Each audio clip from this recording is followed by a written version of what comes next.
Welcome to the Snetterton circuit for Week 12 action of the Pro Mazda Championship. All coverage today is on RaceSpot TV, streaming live on iRacing Live as usual. Qualifying coming up next. Still a few seconds and minutes left in the session.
The final round looms, and so do the friendliest, yet hungriest open wheel sim racers in the iRacing community as we welcome you to the Snetterton circuit in England, which hosts Week 12 Season 4 action, the final week of the Pro Mazda Championship. All coverage today is on RaceSpot TV, streaming live on iRacing Live around the 4.8 kilometer, 3-mile layout of Snetterton. We're using the 300 layout today, clockwise with 12 turns, 5 of those to the left. The other 7 to the right. That will challenge the drivers today for 18 laps of racing action. Elevation change, only very minimal, 8 meters at its highest. Maximum fuel needed, 18.9 liters or 5 gallons, depending on your units of choice, as we're currently in qualifying with only a few minutes left in this session. And it's currently Aurelian Jim Lewis up at the top of the timing sheets. He sets a 1 minute 40.065. The rest of the drivers follow closely behind. Julian Dunn, our championship leader, he's all the way down in 10th and has some work to do this afternoon. Good afternoon, everybody. Jonathan Simon on hand in the commentary booth alongside Paul Smith, who's doing broadcasting and expert commentary for us. And Paul, we're here at Snetterton, and you know how I always compliment the best racing circuits in the world. They're all in the UK. Well, here's another one of them. It certainly is a fantastic track, that's for sure, and these guys are going to have a challenge on today. It's a tough, twisty layout is this 300 layout, of course called that because it's near enough 3 miles long, so definitely a good challenge. You've got a technical section in the middle of the track, and then you've got a couple of high-speed straights, and certainly going to be interesting to see how these guys get on. But look at that, Julian Dunn now only 0.08 of a second off a pole. Yep, exactly. So he's the only Australian who's woken up for this race, and I think I might wake up around lap 10 of this event too. So he's currently not good enough for pole position, but he could set another lap time. Oh, actually, no, we can't. Excuse me. So in qualifying, you get pretty much a quick 7 or 8 minute session, 2 maximum laps, and Julian Dunn has used both of them. So we look at a few other drivers out there in the field. Brian Chatfield, he ends his session no time on his second lap, and he will only set a 1 minute 40.447. A few other drivers behind. Let's have a look at David Dendelo coming through the latter stages of the lap, really pushing hard here onto the curbs too, and through the final couple of sections. Turn 11 and 12 coming up for David. Those bollards really help, don't they, Paul, as they come through the final corner? Yeah, it certainly does give you a visual marker. He's run really wide there, and he may end up invalidating his lap here. But that's a really tricky part of the course, because you've got to brake as you're turning as well. And look at that, Dendolo then, he does end up sitting a qualifying lap 6th place, but he's not going to have enough time to set another lap time here. No, exactly, and he's used all his maximum laps too, so that was his 2nd lap, so it didn't really matter in the end as the session comes down to a close. So good lap time from him, almost invalidated it, as Paul said, and it was very close to the outskirts of the racetrack. I'm watching Axel Benjamin here, and he was pushing hard, comes through now the middle section of the lap on the Bentley straight. This is where the old 200 layout used to be. You can also use that version on iRacing. So for Axel, only a few more corners to go. Gabriel Perez, who is such a quick driver, as well, look at Axel's lap. That's done and dusted. Yep. Gabriel Perez will start last. Doesn't set a lap time. That's sort of the norm right now for Gabriel Perez. He likes to come up with a charge through the field. He certainly does like to go through with a charge, and yeah, it's going to be an interesting one, this one. These guys further down, yeah, Perez, he's going to really, he's going to find it difficult, but he's going to enjoy the overtaking nature of this track. Yep, so let's have a quick look at your grid before the race takes place for 18 laps of action. It's Aurelian Jim Lewitz alongside Julian Dunn on the front row, followed by Martin Arnoldus and Craig Ridley. So Dunn and Arnoldus battling for the championship. It looks like Dunn might have that, might have one hand on the trophy. Chatfield and Dendolo on the 3rd row in 5th and 6th. Everett Paddock and Scott Dick in 7th and 8th. Rounding out the top 10, it's Russ Addy and Ann Mendemer. And then we saw it happen to Axel Benjamin there towards the end of the session. He's 11th, followed by Jim Ray and Gabriel Perez, our season champion from last round. So we're just about ready to go, Paul. Nerves build up in this situation. 18 laps of action coming up. Is this a tense time for the drivers at this point of the race? You're just making sure that you've got all your preparations sorted, and that you're all set for this race, because it's going to be an interesting one. It's going to be a tough one as well for these drivers, and it's a relatively new track for these drivers as well, so they've all been learning how these cars handle around here, and well, we're almost set for the start of this race, but we don't know how it's going to go. It's going to be fantastic to see this, and people, new track, anything could happen here. Exactly right. 370 meters from pole position to the apex of turn number 1 here. This is the center straight the drivers are currently lining up on. It's a very long time that they're waiting onto the grid, but we're just waiting for a few more drivers to come out. Gabriel Perez joins the back of the pack. But it's going to be Jim Lewitz on pole. He waits for the lights to illuminate and disappear. 18 laps of action. And we go green at Snetterton. Look at Arnoldus from the 2nd row. He's going to try and search for the inside here.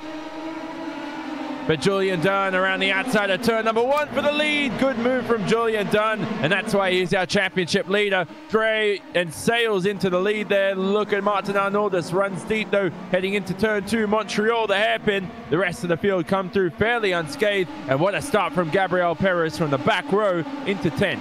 Yeah, fantastic launch from Perez there to move all the way through up those 3 positions already.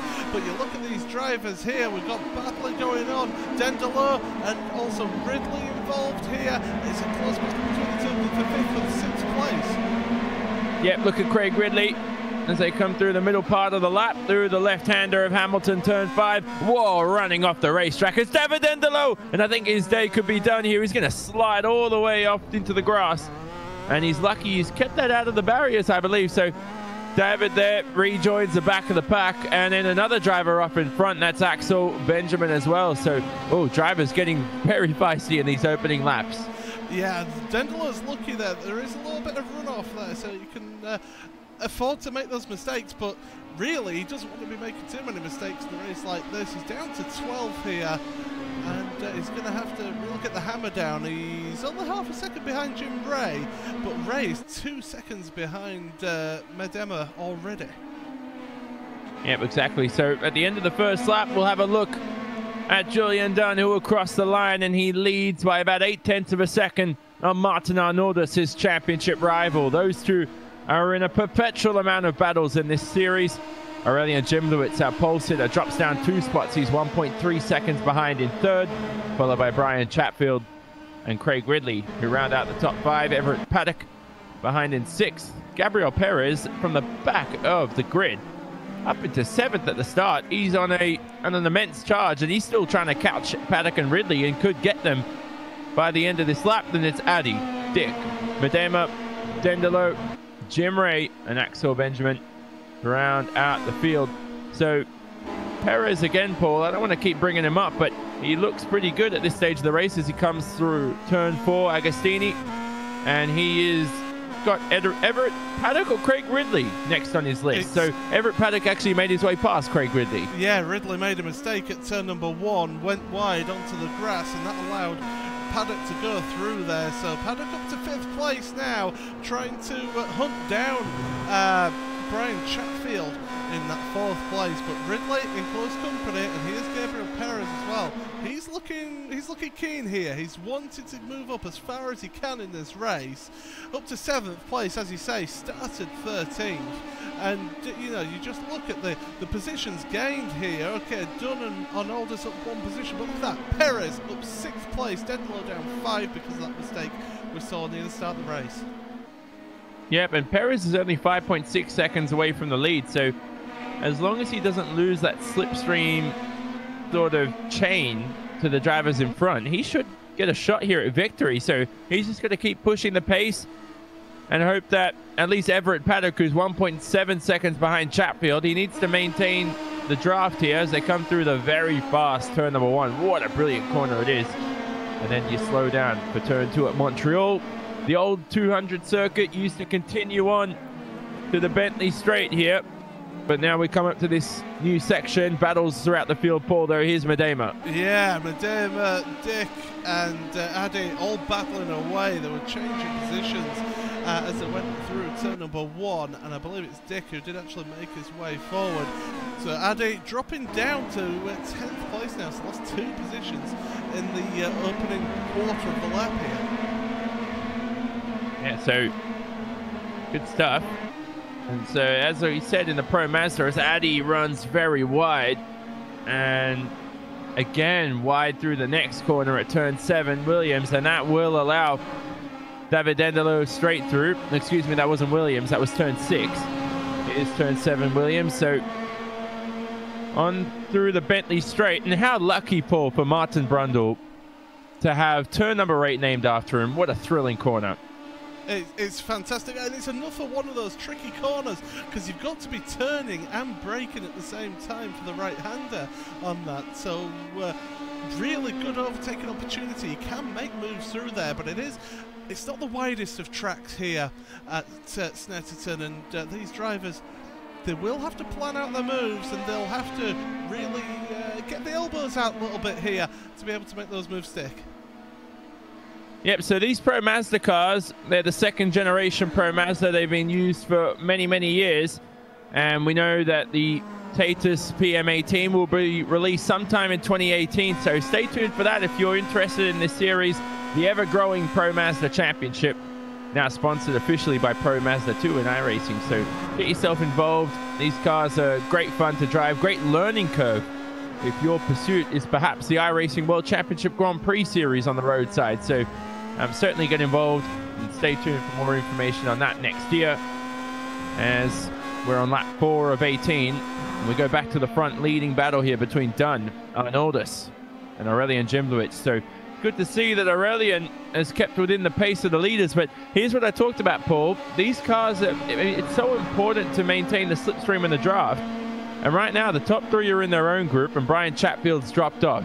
And that's not good for someone like Gabriel Perez, who wants to try and win this race.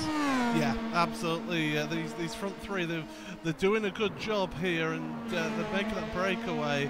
Dunn was a 10th of a second faster than Arnoldus on that last lap, and Arnoldus was a 10th of a second faster than Gimlewicz behind as well. So those 3 all lapping within 2/10 of each other.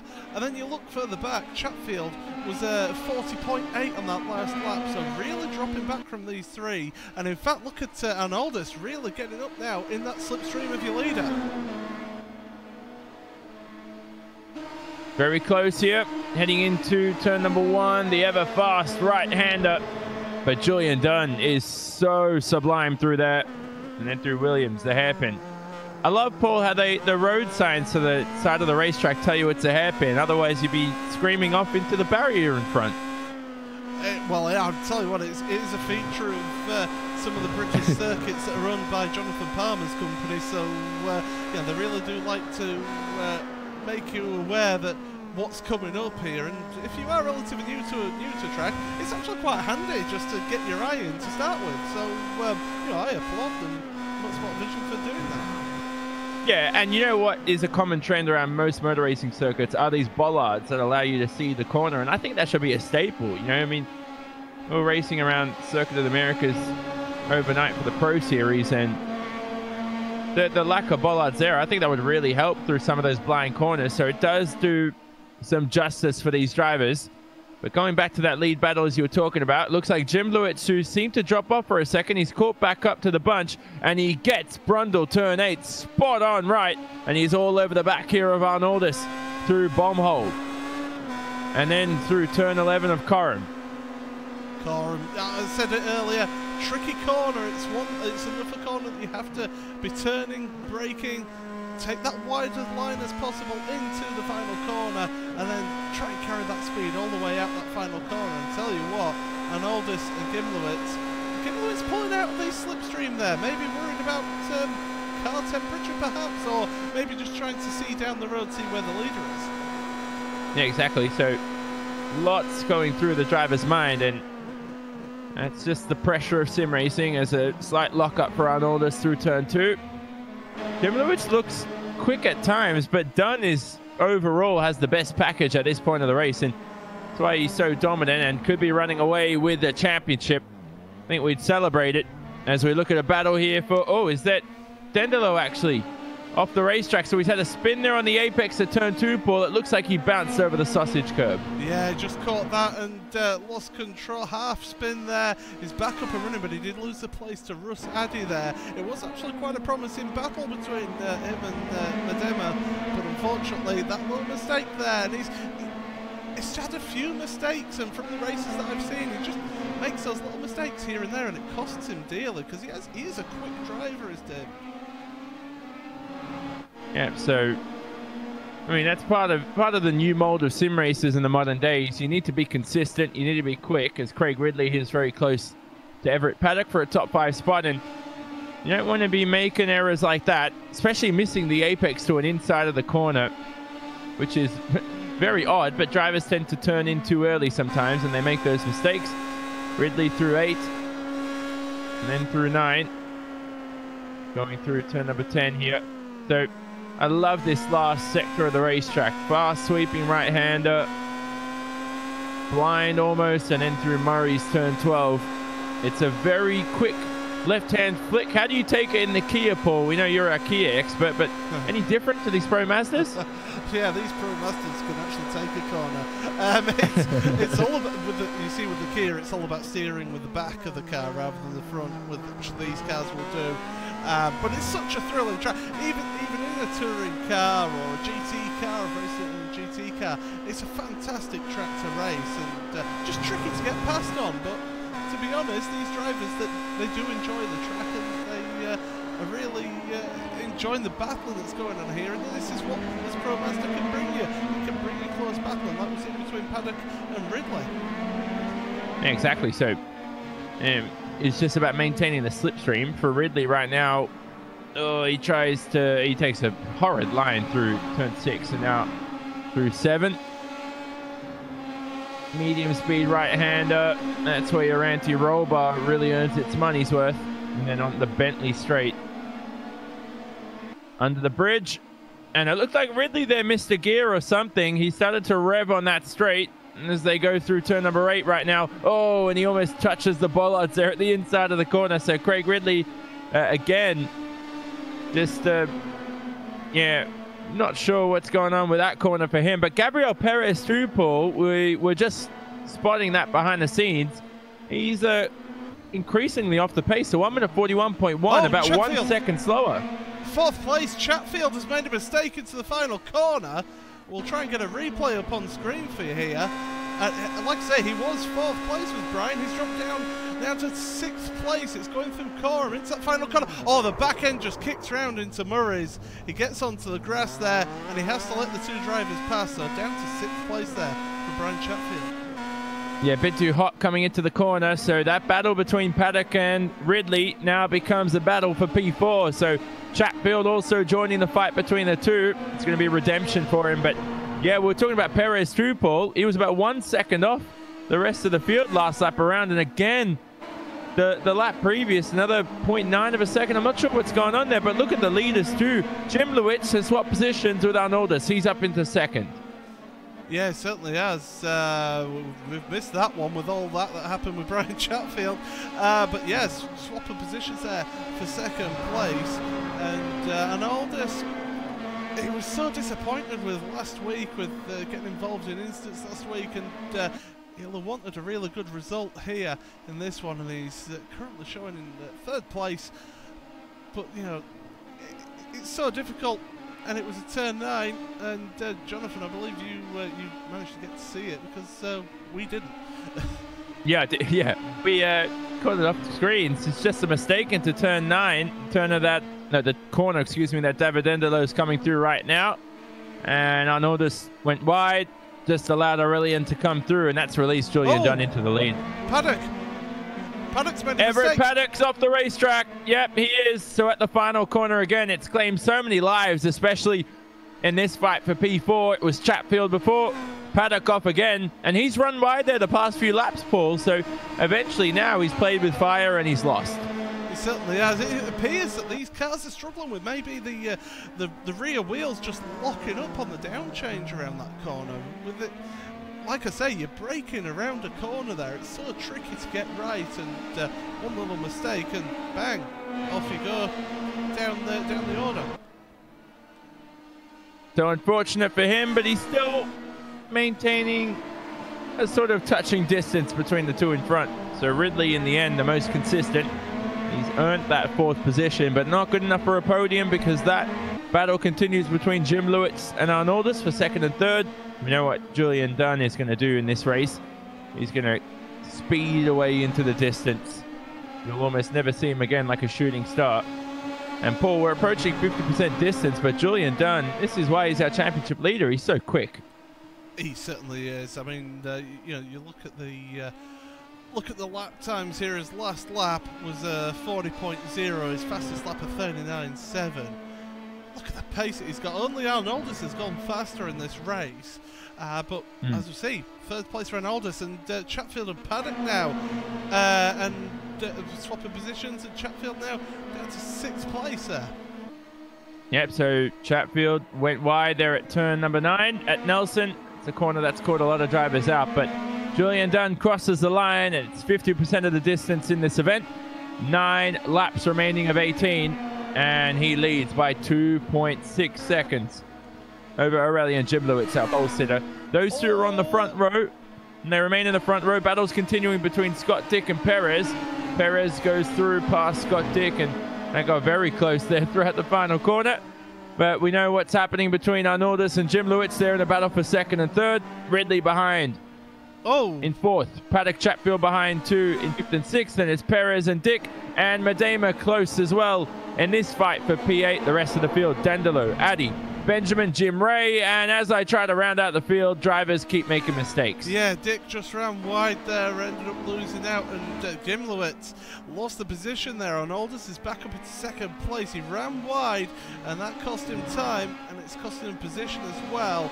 And too many mistakes coming into it. By the way, Julian Dunn's last lap of 39.773 is only a couple of seconds slower. Slower or faster? Slower than his fastest lap I was meant to end off, but... Oh. Oh, yeah, I'm like, bit of brain he's the fastest guy out there. Well, that goes to show how fast he is, because he's a couple tenths slower than his fastest lap. and he is still the fastest driver out there, only by a tenth on Arnoldus. Eventually, Martin Arnoldus will be season champion sometime soon. He just has to keep pounding the rock, and Scott Dick off the racetrack. It's like you knew who I was looking at. Oh, as Russ Addy as well, taking avoiding action on Dick. All sorts of action going on down there. David Dendler had lost the position to Dick again, so Dendler's just not had a good day at all today, but back up and running, keeping going. But really, it's this battle, the battles for second place and the battle for fourth place that's really been keeping this race going here today, because it's been absolutely fascinating between those cars. Is Snetterton an easy racetrack to overtake at as well, Paul? Maybe in the Pro Mazda a little bit easier? I would say with the slipstream that you got in this Pro Mazda, especially down that front straight and down the Bentley straight as well, you've got so much of that slipstream there that you're able to take advantage. If you get a good run out those tight corners, coming off of the last corner or coming up to where this battle for fourth place is going up to now, you know, you've really got to get that good run out that corner, carry the speed all the way down, use the slipstream, and be able to have a look, if nothing else, put the driver off in front and try and make that move. But at the moment, I'm looking at this, Paddock is just too far behind Ridley here, going down the Bentley straight. Yep, so Ridley, this is his home track too, only 20 miles away from him. So he's, I mean, pressure's on. Whole family sitting in the grandstands, Paul, right now, just messing around. And so he is he's certainly quick around here. I always say that in virtual racing is that you don't actually have a home crowd advantage. It's just that you love these racetracks a lot more because you live near them, you practice on them a lot. That's why Craig Ridley is pretty quick right now in fourth.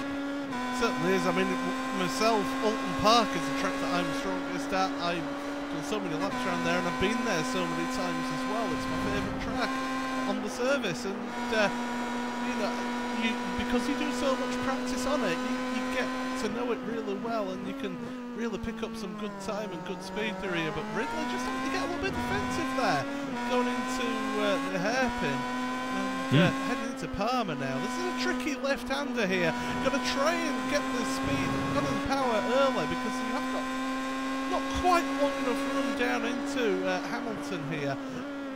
Really hard braking zone through the left-hander. Get on the power early on the exit. Oh, and Paddock just having to get off the throttle a little bit as he hit the curb there. Heading towards the end of this additional part, this additional section to the track that they added to create extra viewing for the spectators and to give the drivers a bit more of a challenge than the old 200 layout. But Paddock a little bit closer this time behind Ridley down the Bentley straight. Exactly, so Ridley will he go defensive into 8 unnecessarily? Nope, it's only really one line through turn number 8. The camber there makes it such a thrilling corner. Here's turn 10, bomb hole. Then coming towards turn 11 of Coram, the fast sweeping right-hander. You can lose it under braking here for turn number 12, the final corner, Murray's. They go through the left-hander, and on the exit there, Ridley had a very slight twitch. And that's going to compromise his exit. Here's Everett Paddock on the main straight. Just backs off the throttle though, Paul, for some reason. So right now, I think he's actually reached the top-end speed even. He just has no top-end speed, Everett Paddock. I'm wondering also if he's waiting for his opportunity, because the slipstream is strong, especially down those straights, and if he does get ahead of Ridley, he could then be under pressure straight away to lose that position again. So maybe playing a little bit the Spa tactic of just hanging back and wanting to be making that move onto the final lap. But to be honest, when you get opportunities like that, you've really got to take them, John. You do, but I just feel like he's got no more top-end speed on that car. So have a look on the Bentley straight, which is as fast as you'll get on this racetrack, heading to turn 8 at Brundle. And they run very deep, though, into turn 6, don't they? And through 7. Light touch of the gravel. They continue away. Everett Paddock now on the main straight. Let's have a listen to his top speed. No, so about 225, 230 kilometers an hour almost. 227 he ended up maxing out at. And so as he runs deep into turn 9 and makes a mockery of that exit, it was him backing off on the main straight. And I think, Paul, you got to get a lot closer than that. And I think he's just playing the cautious game. Playing the game where you want that safety rating to be as high as possible. Oh, he was very twitchy through there, was Paddock. Gets an all-right run. Not the best, though. I think Ridley just got a little bit of a better run through the final corner. Down the centre straight once again. And it's all a little bit stagnant at the moment between these drivers. They're just seeing how each other goes. And, with 5 laps to go here, time is starting to run out in this race for these drivers. Yeah, exactly. So, going to make the most of it. Julian Dunn, though, looks like he's got one hand on the trophy for not just the race win, but the championship.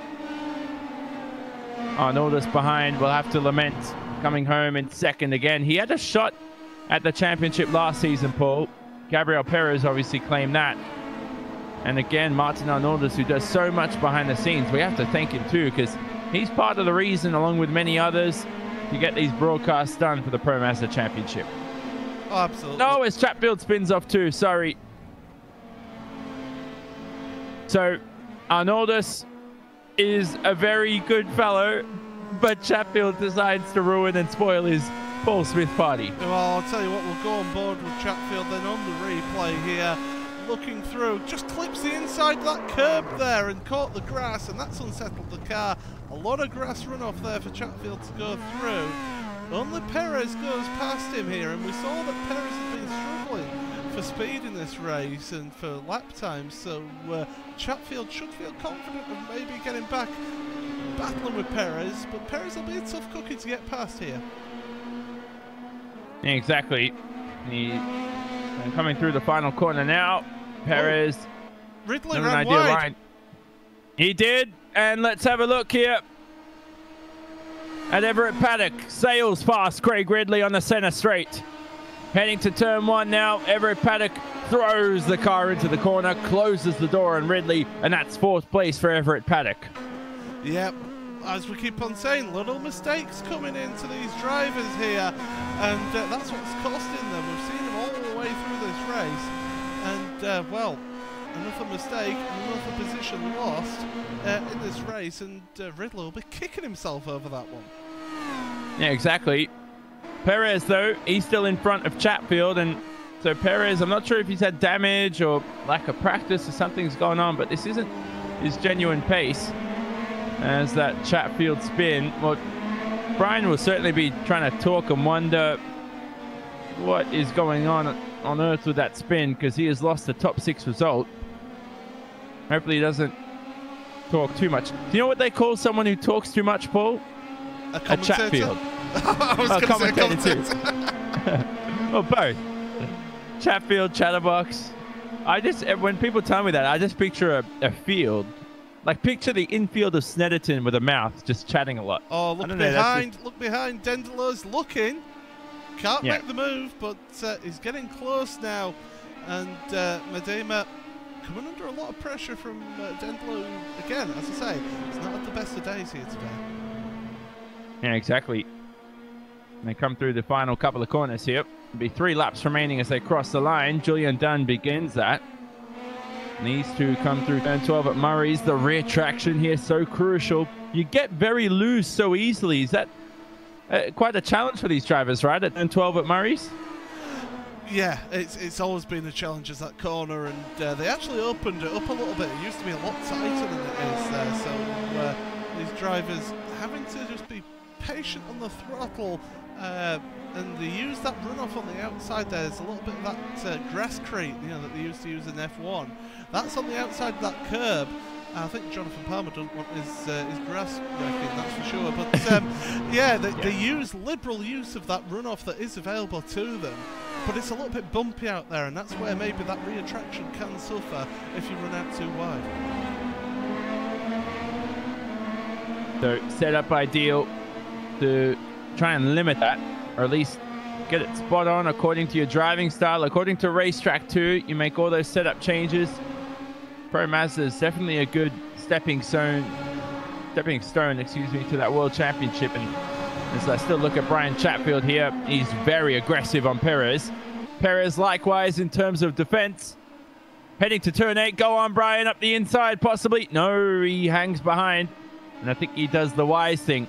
Doesn't push too hard, but through the exit, Perez gets loose. And we're talking about traction just earlier. So Chatfield now through turn 12 at Bomb Hole, and then turn 11 at Coram.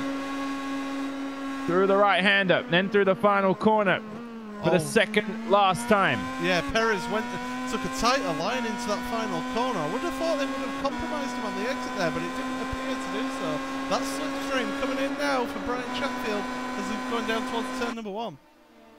Chatfield trying to make amends for his earlier spin and error through turn number 1, though, and Perez is more than experienced. Great defensive driving right now, and again defends the inside at turn 2 at Williams, but he opens the door for Chatfield, who makes a mockery of the corner, and he doesn't capitalize on that. Up in front, Craig Ridley also very close to Everett Paddock as they come towards Agostini turn 4, the double apex left-hander, and nice and easy through the corner for both of them. So Julian Dunn here, Paul, he's on the Bentley straight. He's had a good race. Very lonely sometimes at the front, something that not all of us are used to all the time because we're not as good as him. I tell you what, it's a tough place to be that far in front. I mean, we're looking at him now. He's 5 seconds ahead of Martin Arnoldus now. In such a short race like this, this is an incredible achievement from him. And it just goes to show the reason why he's the champion this time as Dendler and Medema. Dendler's finally going to get that position down into the left-right at Brundle.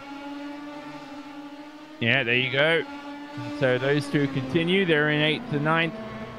So David's had, well, not a bad race. He's started 6th, dropped a lot of positions, made up for it though, now into the 8th position. And Medina up 1 spot from his starting spot in this race. Gabriel Perez though from the back of the pack. He started 13th, currently in 6th, and could be passed by Brian Chatfield here on the final lap of the event. Chatfield around the outside, almost lost it. Perez maintains all the speed in the world, and he continues unscathed. So through this final lap, Dunn's coming through the middle section of the racetrack. And one more thing, Paul, before this race ends, is that these battles still continue on this final lap, and we could see the aggression pump up. Yeah, absolutely. The desperation comes into play here. Look at these battles here. The battle for 4th, the battle for 6th. It's only a few tenths between them. And these guys are giving it absolute hell for leather. And Ridley is really looking aggressive now. The battle for 2nd place as well is still ongoing as well. Yeah, but it's a gargantuan lead for Julian Dunn. 5 seconds in this 18-lap event. That's more than he needs to do to claim victory here. He's only got a couple more corners to go. A very difficult turn 11 at Coram. And then turn number 12, Murray's traction zone. And then he should be able to win this event. The championship is all yours, Julian Dunn. He wins the final round, and he wins the championship in style. Great event from Julian Dunn. Martin Arnoldus, a bridesmaid once again, will cross the line in 2nd. Aurelian Jemlovic very close behind our pole sitter in 3rd. Everett Paddock, we have to wait 10 seconds for him. He crosses the line now in 4th. Craig Ridley close behind in 5th. Ridley's in his home event. Not a bad effort. Gabriel Perez from the back row will end up in 6th, just ahead of Brian Chatfield, who made that late mistake and lost the 6th position to Perez. And then a few more drivers coming home soon enough. David Endelo and Medema, Scott Dick. Every single driver finished this race too, Paul, but Julian Dunn is our Pro Mazda champion for Season 4 to wrap up 2017. Yeah, and he's done a fantastic job there, and well-deserved winner in this race. And certainly he showed that his class, and he showed the ability that he's got in this Pro Mazda. And maybe one for the future, Johnny, for the maybe next year's Road to Pro. Yeah, possibly. Who knows? Got the pace to do all he can as Jim Ray finally crosses the line and becomes our final finisher. It's good to finally see every single driver who started a race finish. So good stuff from these guys. And we'll have a look at the results for this Week 12, Season 4 round of the Pro Mazda Championship.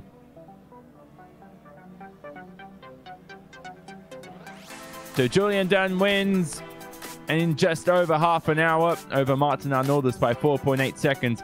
That is the championship wrapped up for Julian Dunn for sure. I don't think anybody else is going to pip him at this point in time. He will be our Season 4 2017 champion for the Pro Mazda Championship. Arnoldus, bridesmaid once again. Didn't win the championship in Season 3, came close. And again in Season 4, he will only end up in second. And in this race too. Aurelian Jimlowitz in third, our pole sitter. Not the best race from him, although he kept within the clutches of Arnoldus, so had a chance there for second. Everett Paddock in fourth. Brilliant result for Everett Paddock, who started in seventh. Craig Ridley in his real-life home event too, only lives 20 miles from the circuit, rounds out the top 5. Gabriel Perez from the back of the pack came home in sixth. Had a very quiet race for him. We thought he was going to charge his way through the field, but the pace just wasn't there for Perez. And Brian Chatfield and David Dendelo in 7th and 8th, rounding out the top 10. And Medema and Scott Dick. Russ Addy, Axel Benjamin, and Jim Ray rounded out the rest of this 13-car field for today's event. All the cars who started this race ended up crossing the finish line and receiving the checkered flag. Brilliant to see, with no lapped cars either. And we know that lapped cars is the worst thing in motor racing history to ever happen to anyone. So you don't want Julian Dunn, for example, to lose the championship due to a lap car. Anyway, there you go, Paul. Results done.